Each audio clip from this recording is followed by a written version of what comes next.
My name is John Pasfield, and the title of this reading will be M Montgomery, Video 7, The Duet Duel, Part 1. So here is my novel, M Montgomery, I Gave You Life, a novel by John Pasfield, a photograph of the historical M Montgomery about 1938. In 1938, with another world war looming on the horizon and her own personal problems threatening to overwhelm her, acclaimed Canadian author M Montgomery begins to write what she has decided will be her final Anne novel. As she works on the new book, she recalls the days when Anne of Green Gables became a worldwide literary phenomenon and the dilemma that she faced at that time, whether to write a series of novels in which Anne would perpetually remain the child the world had come to know and love, or to allow Anne to grow to adulthood with all of the ongoing torments of the one who had given her life, M Montgomery. Now, there are 3 novels on the go here. The one I've just held up is my novel, M Montgomery, I Gave You Life. It's 1938. M Montgomery is a character in my novel. In my novel, she's writing what she has decided will be the last novel with Anne of Green Gables, Anne Shirley, as a character, and that novel is going to be Anne of Ingleside. While writing Anne of Ingleside in 1938, her mind goes back in memory to the days in 1905 when she was writing this novel, Anne of Green Gables, the one in which Anne is the child who delighted the whole world. The question then is, well, what will the successive Anne novels be? Will they be Anne as a perpetual child, or Anne who gradually grows into adulthood? Now, M Montgomery and her character Anne engage in a duet duel, through all 16 chapters of thought in the mind of M Montgomery as she's writing the final Anne novel. Now, the term duet suggests harmony, and the term duel suggests disharmony. So let's have a look at the first 5 chapters of duet duel of harmony and disharmony between M Montgomery, the author, and her character Anne. So let's go to chapter 1 of my novel, page 4. And M Montgomery, while writing Anne of Ingleside, her new novel, will speak to Anne, who she believes is the Anne of 1905. She may get a few surprises, we'll see. Just one line from M Montgomery, 3 sentences. Good news, Anne. Good news for you and for me. We are kindred spirits, you and I. And then Anne replies, just 3 sentences. Miss Montgomery, I've been hoping to hear from you. And then still in chapter 1, M Montgomery speaks again. Here it is. I signed a contract today with a publisher. I can give you further life for a whole series of novels that will be about you. And Anne replies, Oh, that's wonderful, Miss Montgomery. A whole series of novels about me?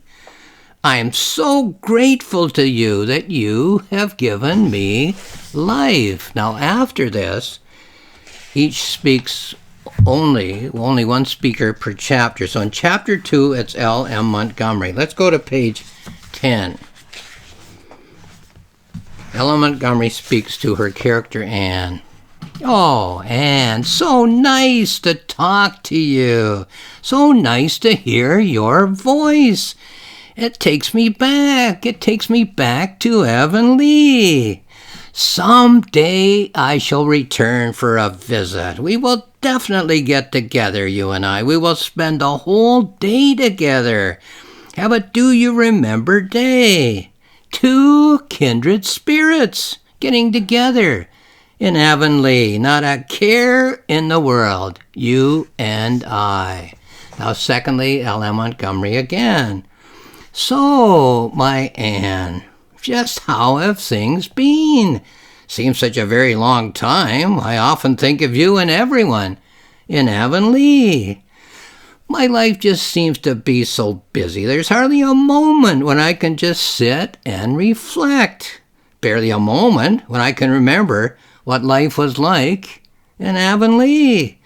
Oh, you might feel as if I neglected you. Please be aware that such is definitely not the case. But my life has been frantic, simply frantic, since those days. And then the third time she speaks is this. One day I shall return for a visit. I will spend a whole day in Avonlea. We are two kindred spirits, and I need you as much as you need me. Let's see, where shall we visit? What are the places we used to know? Where can we walk and talk together? Just we two. Lover's Lane, the Haunted Woods, Idlewild, Violet Vale, Bridle Path, Crystal Lake. We'll have a picnic in Hester Gray's garden, just you and I. Oh, Anne, my Anne, my Anne. We used to be so close. We felt that we could read each other's thoughts. I will come and spend the whole day. We will visit the special spots. We will call it our Do You Remember Day. Oh, I've had other kindred spirits. I know that you have had some too, but no two people have been as close as you and I. Well, that's chapter 2 with Ella Montgomery speaking 4 times. Here's chapter 3. Anne will speak 4 times. Over to page 18. Anne speaks. Oh, Mrs. Montgomery. Oh, Mrs. Montgomery, so nice to hear from you. I can hear your voice as if we're in the same room. Yes, things are fine in Avonlea. Oh, I hoped you would come back. You hoped you'd be able to. That is perhaps the last thing you said to me. You said that if all went well, if all your plans worked out as you hoped, you crossed your fingers, you said, and then you made a wish. Well, nothing has happened since you left. I'm surprised that you should ask. No, nothing new has happened in Avonlea. Marilla's eyes are giving her trouble. Gilbert gave up his place at the school. I gave up the scholarship and stayed here in Avonlea. Each day I go to the end of the book. I stand on the very last page.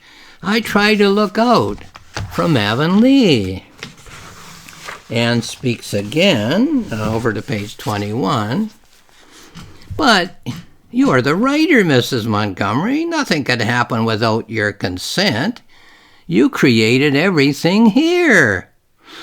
You created every person in Avonlea. You created every event. Nothing will happen until you write another book.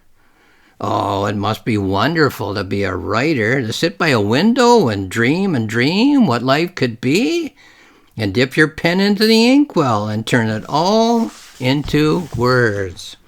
Then Anne speaks a 4th time to her creator, Ella Montgomery. But you say that you have some plans? You say you have some good news? It was something about a contract which you have signed. So you can give me further life? Oh, Mrs. Montgomery, I can hardly believe.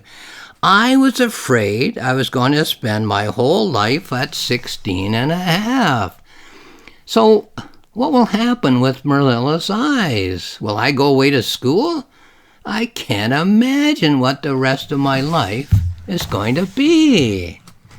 Well, that was chapter 3. Here's chapter 4 with Ella Montgomery speaking to Anne 4 times. Her imaginary character, Anne, her fictional character, Anne. Oh, Anne, much has happened since we were together. It seems sometimes as if I have lived my whole life.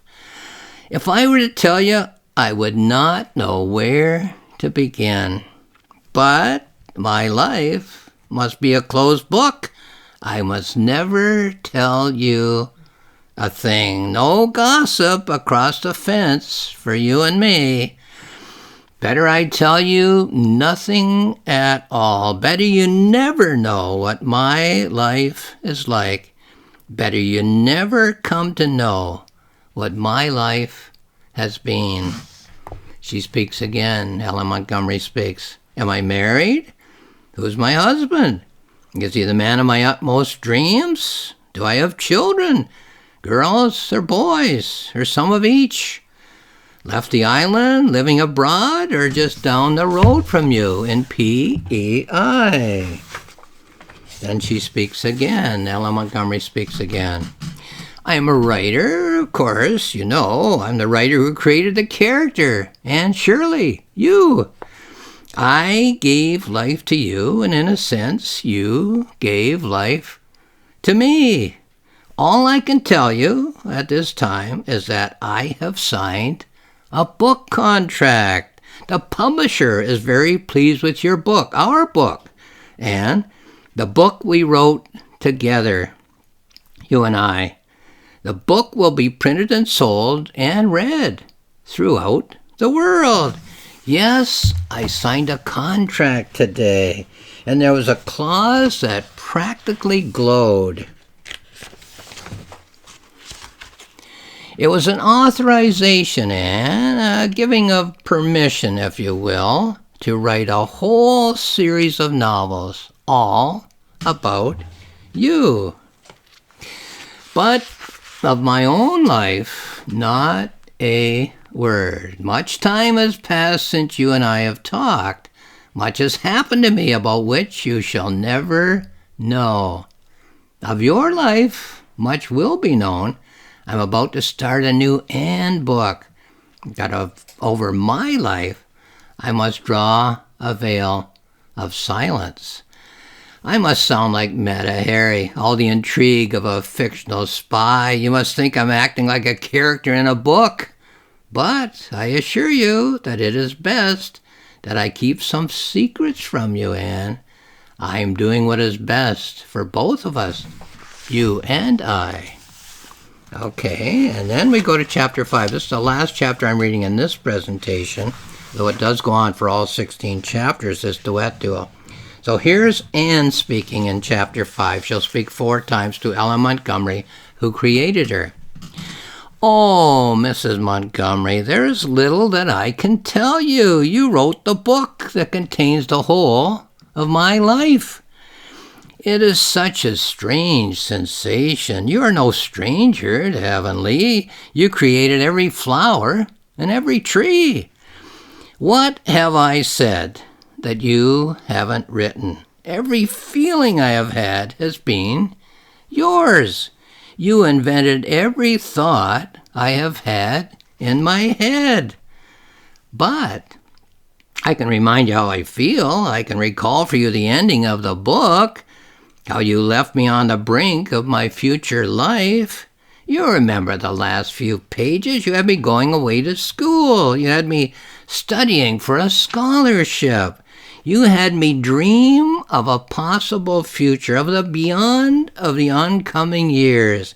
You had me think of these things with my elbows on the windowsill. And then she speaks 2 more times in this chapter of thought. Chapter of thought in the mind of the main character, Ellen Montgomery. But think of how I must feel now. You must know how much time has passed. I have no sense of time outside the book. All I have is what has been written. All I have is what is in print. What is in print and what I sense you will write for me next. I feel that I'm poised on the brink of my future life. My life is the surf, and I am poised to dive right in. And then lastly, Anne says to her creator, so what are your plans for your character, Anne? What are your plans for the adult Anne Shirley? What are your plans when I resume my ongoing life? Will I stay here on the island? Will I take flight to distant shores? Is the whole world open to me, as it has been for you? What has your own life been, Mrs. Montgomery, if it's not impertinent of me to ask? You were so hopeful when we parted. For sure your life has produced fragrant blooms. Will you flesh out the rest of my life on the bones of your own?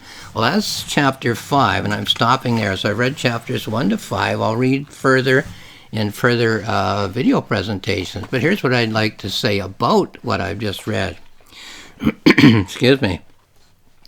There are 4 image units of duet duel, in each of the 16 chapters of the novel. It's important to remember that each chapter is a chapter of thought in the mind of the main character, M Montgomery, and that she's busy in the present moment of the novel writing her new novel, the final Anne novel, Anne of Ingleside, during the entire novel of thought. Now in chapter 1, both characters speak. Ellen Montgomery speaks to Anne, and Anne replies. Ellen Montgomery speaks to Anne again, and then Anne replies again. Then from chapter 2 through chapter 15, Ellen Montgomery speaks 4 times in each chapter of thought to Anne, and in every second chapter of thought, Anne speaks 4 times to Ellen Montgomery. So chapter 2 belongs to Ellen Montgomery, chapter 3 belongs to Anne, chapter 4 to Ellen Montgomery, and chapter 5 belongs to Anne, and so on until the end of chapter 15. And then in chapter 16, the final chapter of thought in the mind of the main character, each will speak twice. Now the duet duel is what I would call a technical literary device. It's a technical device that I've devised for the poetic novel. It's an attempt to replicate the image processing function of the human mind.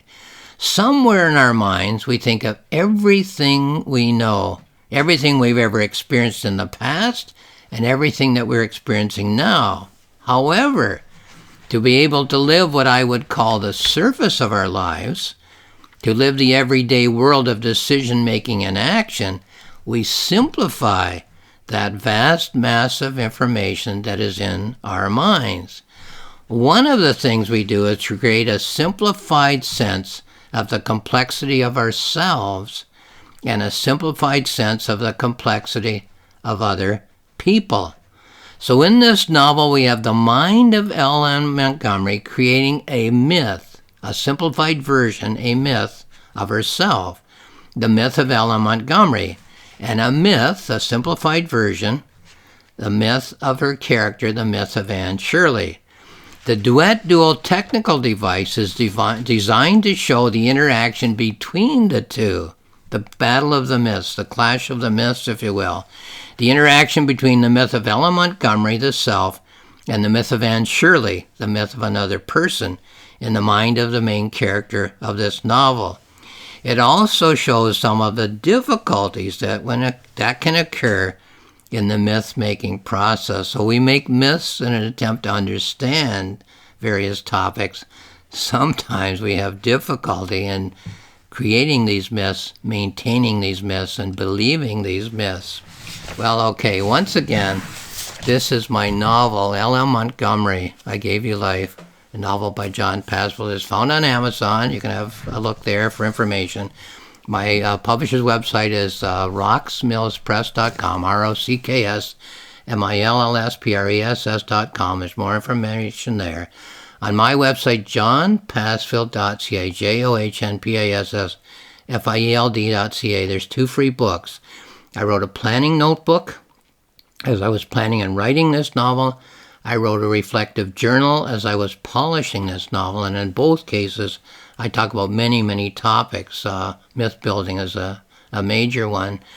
Ellen Montgomery, Anne of Green Gables, and so on. And the interaction among all of these interesting topics is fascinating to me. So have a look if you're interested. Lastly, I'll just say thank you for watching this video.